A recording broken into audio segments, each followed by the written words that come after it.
Shri A Prabhakaran, ബഹുമാനപ്പെട്ട വിനോദസഞ്ചാര സാംസ്കാരിക വകുപ്പ് മന്ത്രി. പ്രധാനപ്പെട്ട ഒരു വിനോദസഞ്ചാര കേന്ദ്രമാണ് മലമ്പുഴ. നീണ്ടു കിടക്കുന്ന മലനിരകളും ഏകദേശം 33 കിലോമീറ്റർ ചുറ്റളവിൽ കിടക്കുന്ന ഡാമും അതിന് താഴെ 100-ലേറെ ഏക്കർ വരുന്ന ഉദ്യാനവും മാന്തോപ്പും ഈ നാട്ടിലെ മുഴുവൻ ടൂറിസ്റ്റുകളെയും ആകർഷിക്കുന്ന ഒരു സ്ഥലമായിരുന്നു. സത്യത്തിലിത് മൈസൂരിലെ വൃന്ദാവനത്തെക്കാൾ 4 ഇരട്ടി ആ ഉദ്യാനത്തിന് വിസ്തൃതിയുണ്ട്. ഒരു കാലത്ത് ഹിന്ദി, തമിഴ്, മലയാളം സിനിമകളുടെ ചിത്രീകരണം നടന്ന സ്ഥലമാണിത്. കാലക്രമേണ ഉദ്യാനത്തിൻ്റെ ആ നിറം മങ്ങി. എന്തായാലും കഴിഞ്ഞ സർക്കാരിൽ ഈ കാര്യത്തിൽ ഇടപെട്ടുകൊണ്ട് കേന്ദ്ര ടൂറിസം വകുപ്പിൽ നിന്നും ഉദ്യാന നവീകരണത്തിനായി 75.66 കോടി രൂപ നേടിയെടുത്തു. അതിൻ്റെ പ്രവർത്തനം ഉടൻ തന്നെ ആരംഭിക്കാൻ ഊരാളുങ്കൽ സൊസൈറ്റിയെയാണ് ഏൽപ്പിച്ചത്. DPR തയ്യാറാക്കിയിട്ടുള്ള ആ ഏജൻസി കൃത്യമായിട്ട് സ്കെച്ച് കൊടുക്കാത്തതിൻ്റെ ഭാഗമായി ആ പ്രവർത്തനം തുടർന്ന് നടന്നില്ല, അപ്പോൾ സ്തംഭിച്ചിരിക്കുകയാണ്. എന്തായാലും ഇതിൻ്റെ 1-ാം ഘട്ട പ്രവൃത്തി കഴിഞ്ഞ മാർച്ച് 31-ന് മുമ്പ് പൂർത്തിയാകും എന്നാണ് പറഞ്ഞിരുന്നത്. അത് നടക്കുന്നില്ല. ഇതിൽ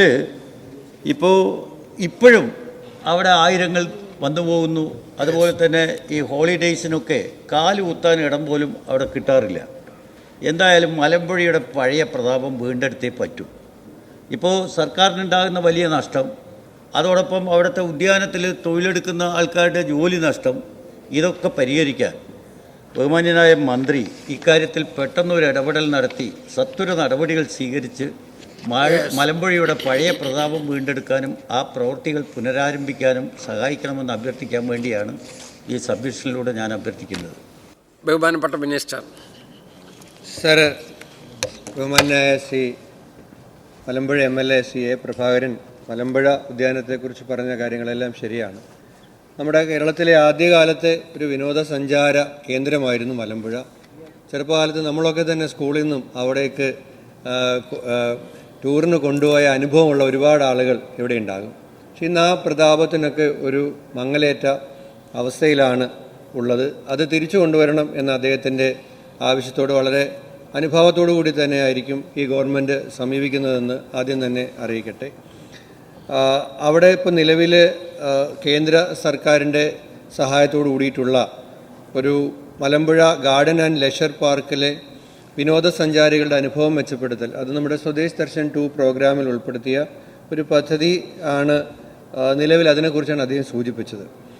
അതിൻ്റെ ഭാഗമായിട്ട് നമ്മൾ അവിടുത്തെ ലാൻഡ്സ്കേപ്പ്, അതിൻ്റെ നവീകരണം, ജലധാരകളുടെയും ജലാശയങ്ങളുടെയും നവീകരണം, പുതിയ അടിസ്ഥാന സൗകര്യങ്ങളുടെ വികസനം, അതുപോലെ ആ ഉദ്യാനത്തിനകത്ത് വിവിധ ആശയങ്ങളെ അടിസ്ഥാനമാക്കിയിട്ടുള്ള അതായത് തീമാറ്റിക് ആയിട്ടുള്ള പ്രത്യേക മേഖലകളുടെ സൃഷ്ടി, ഇതെല്ലാം ഉൾക്കൊള്ളുന്നതാണ്. അപ്പം ഈ നിലവിലുള്ള ഉദ്യാനത്തെ അന്താരാഷ്ട്ര നിലവാരത്തിലേക്ക് ഉയർത്താൻ തരത്തിലുള്ള പദ്ധതികളാണ് അതിൻ്റെ DPRലുള്ളത്.